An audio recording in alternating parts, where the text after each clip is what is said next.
Lunes de reporteros, Alberto Aranda. Hola, ¿Cómo Huema. estás? Muy bien, gracias. Traes un temazo entre las manos. Sí, mira, rápidamente, hemos visto que los creadores han sacado libros como estos, por ejemplo, es Silvia Gurrola, que habla sobre precisamente la violación de una niña y cómo cae en las redes del trabajo sexual. Este otro, del maestro Beltrán, que también habla sobre una niña que habla precisamente sobre igual, una niña que a pesar de que es protegida por la familia, es secuestrada y es prostituida, es obligada a la prostitución. Y este último, que es una investigación científica que pocas veces se dan en México, Secretos de Familia, que es sobre el incesto, cómo ocurren las violaciones en el seno de la familia. Nos hemos dado cuenta que los creadores abordan estos temas y entonces fue, ¿por qué? ¿Qué está ocurriendo? Y todo se resume a que hace falta una educación sexual. No tenemos una educación sexual en este país, se ha intentado hacer, pero no se ha llegado a concretar y se da desde el abuso, la violación, el incesto y de eso vamos a hablar, ¿no? Hace unos 10 o 12 años recuerdo, Alberto, haber leído los resultados de un estudio que se hizo en el ámbito universitario en Estados Unidos. La pregunta era hacerle a todos los universitarios allá. En México no existe, ¿eh? ¿Cuál es el mayor secreto que guardas? Y lo que salió era incesto. Bueno, Y abuso. precisamente Secretos de Familia habla precisamente de cómo se ha normalizado el incesto en la sociedad mexicana, cómo no se habla. Pero vamos a ver esta primera parte, ¿te parece? Va.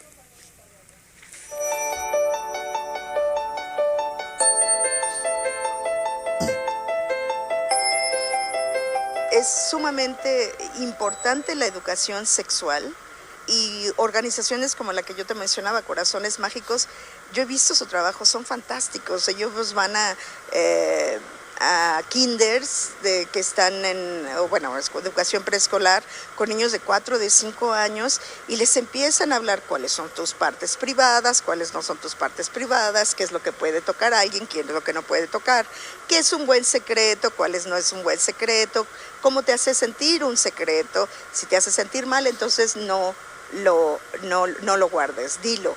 Y defiéndete, habla. Incluso está demostrado en los países donde se han hecho los estudios formales que las personas con educación integral de sexualidad tienen más conciencia de los riesgos, posponen inicio de relaciones y de actividades más riesgosas, y el día que se atreven a intentar algún tipo de actividad relacionada con la sexualidad, se protegen más y protegen más a las demás personas. Entonces, y saben pedir ayuda.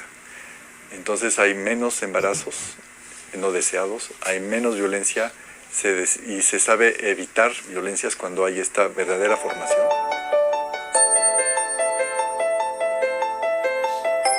La sexualidad ha sido un tema tabú en varias de las culturas actuales y se ha percibido como algo peligroso y como algo de lo que no se debiera de hablar. Se cree que si no se nombra no va a existir y que las personas no van a desarrollar su vida sexual, y entonces la gente prefiere no mencionarlo. Y también la sexualidad ha sido, la manera en que cada quien ejerce su sexualidad ha sido un motivo de juicio, de crítica, de violencia. Entonces muchas personas prefieren no hablar de lo que están viviendo por miedo a ser juzgadas también. Hay gente que se alarma, se espanta, le resulta que pudiera ser contradictorio a sus creencias religiosas, pero en realidad el hablar del cuerpo y llevarnos a prevenir ese tipo de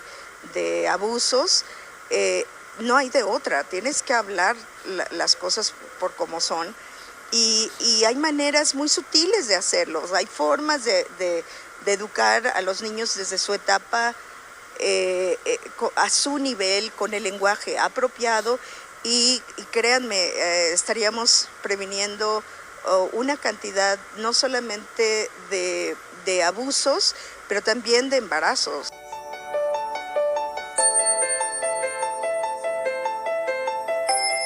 También es la oportunidad de preguntar, de escuchar lo que no escuchamos en otros lugares por los mitos, por los prejuicios, por valores basados en machismo, sexismo, homofobia, transfobia, que no permiten entender que hay diversidad que solo quieren asignar 2 opciones, que descalifican cualquier cosa que no sea reproductiva, incluso cuando dicen sexo solamente debe ser coital, ¿no? Puede haber relaciones sexuales sin coito, y entonces mucha gente pensaría, no, entonces no fue sexo, pero puede haber apapacho, puede haber caricias, puede haber masturbación, puede haber tomarse un café cuando 2 personas que se quieren y se gustan, estar juntos, sentir la vibración y estar en contacto. El vínculo emocional es igual de importante, la fantasía, el deseo. En todos esos momentos estamos viviendo también la sexualidad. Ahorita Wemansi me preguntaba que qué pasa con respecto a la educación sexual en México. Desde los años 30 se quiso implementar la educación sexual en las escuelas, pero precisamente grupos de padres conservadores echaron para atrás esta reforma y ocasionaron que el secretario de la SEP de aquel entonces, de los años 30, renunciara.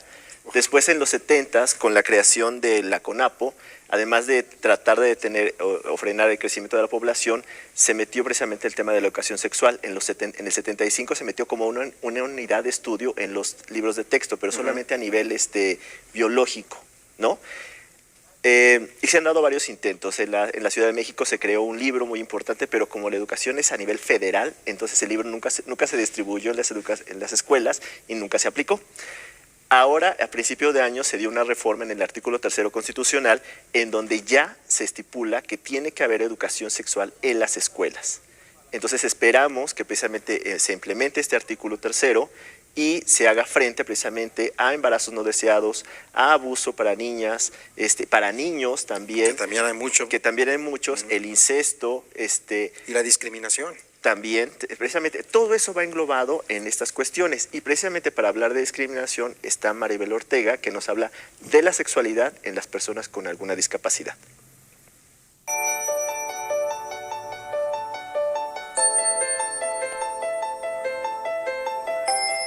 Se discrimina porque se niegan los derechos a las otras personas para acceder a una sexualidad plena.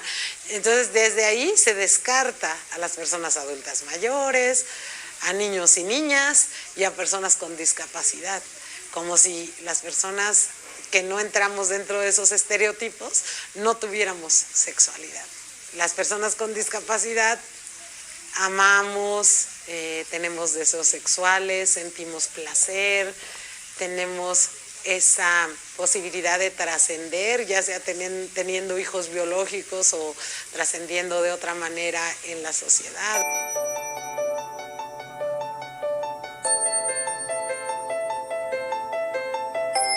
Hablamos de los derechos sexuales con las personas con discapacidad y lo buscamos hacer de forma accesible. O sea que si la persona no ve, pues tendría que ser con materiales, con elementos que sean accesibles al tacto, que hagan referencia a los otros sentidos con los que sí cuenta la persona, el olfato, el oído, y desde ahí trabajar. Si la persona tiene discapacidad auditiva, trabajar desde la lengua de señas mexicana, trabajar desde esquemas, desde imágenes y también trabajar lo que se habla de lenguaje fácil, lectura fácil, entonces que los textos sean sencillos, que la información sea clara, también para llegar a personas con discapacidad intelectual o con otras discapacidades de desarrollo. También es útil para personas con discapacidad auditiva y sirve que todas estas herramientas van a servir para personas que no tienen una discapacidad diagnosticada o aparente, porque el que haya otros materiales dirigidos al tacto, el que se usen esquemas, el que se usen imágenes.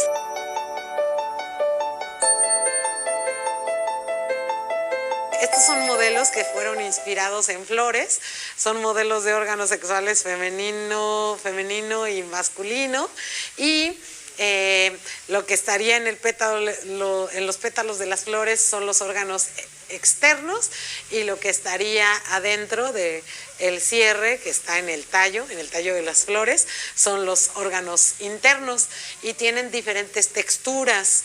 Y eso permite que la persona con discapacidad pues se vaya guiando al respecto. Es una mama, también es afelpada. Buscamos que fueran modelos también agradables al tacto, también para que la gente sepa que su propio cuerpo es bello, requiere cuidado, requiere ser apapachado. Y esta sirve tanto para que se pueda ilustrar cómo es el proceso de amamantamiento o incluso para favorecer lo que es la autoexploración, porque esta trae por ahí una estructura que es más durita que la gente tiene que buscar.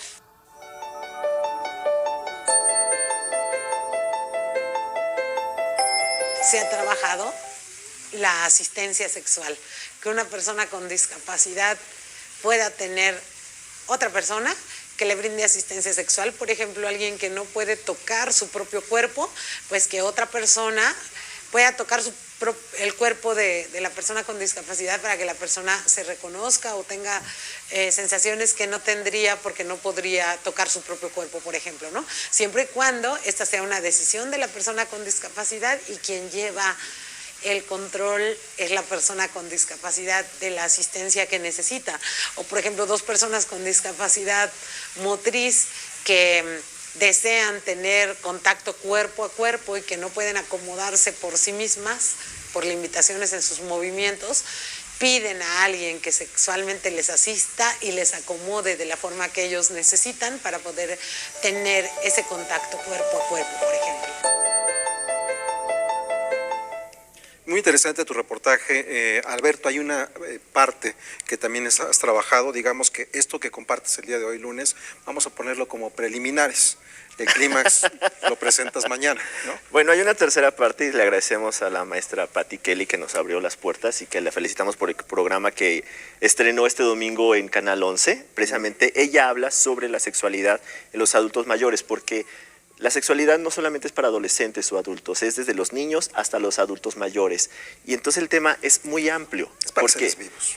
Es para los seres vivos. Y bueno, también en la semana les vamos a platicar, además de más detalle de estos libros que les hablábamos, va a haber un congreso del 12 al 15 de octubre aquí en el World Trade Center.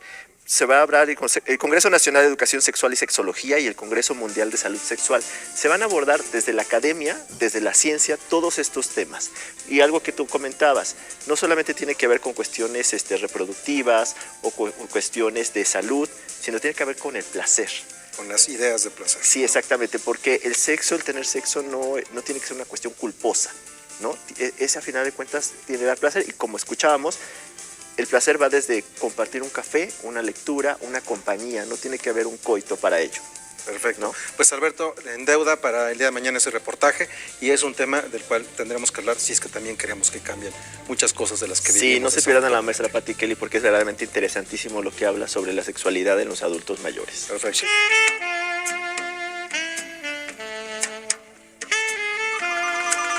Muchas religiones, ven en la sexualidad única y exclusivamente el pretexto para la reproducción.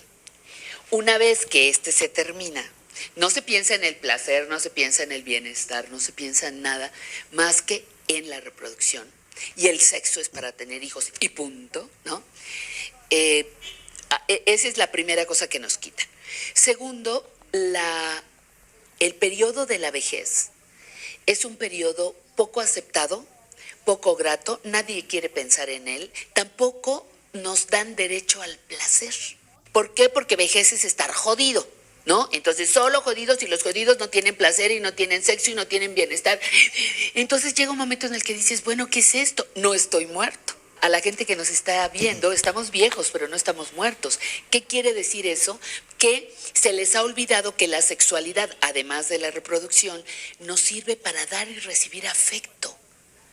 Yo, mujer vieja, no he perdido mi necesidad de recibir afecto, abrazo, besos.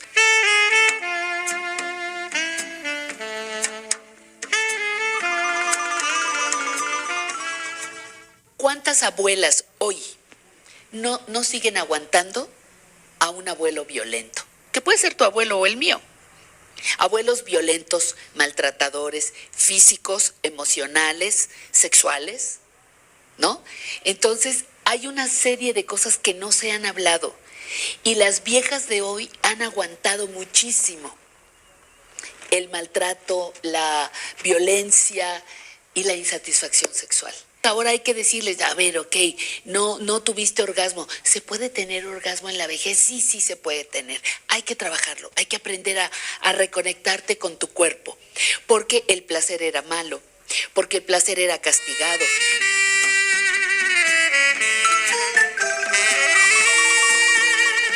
Imagínate qué cosa más bella, un beso, un abrazo, cachondo, rico, para recibir placer, para recibir amor.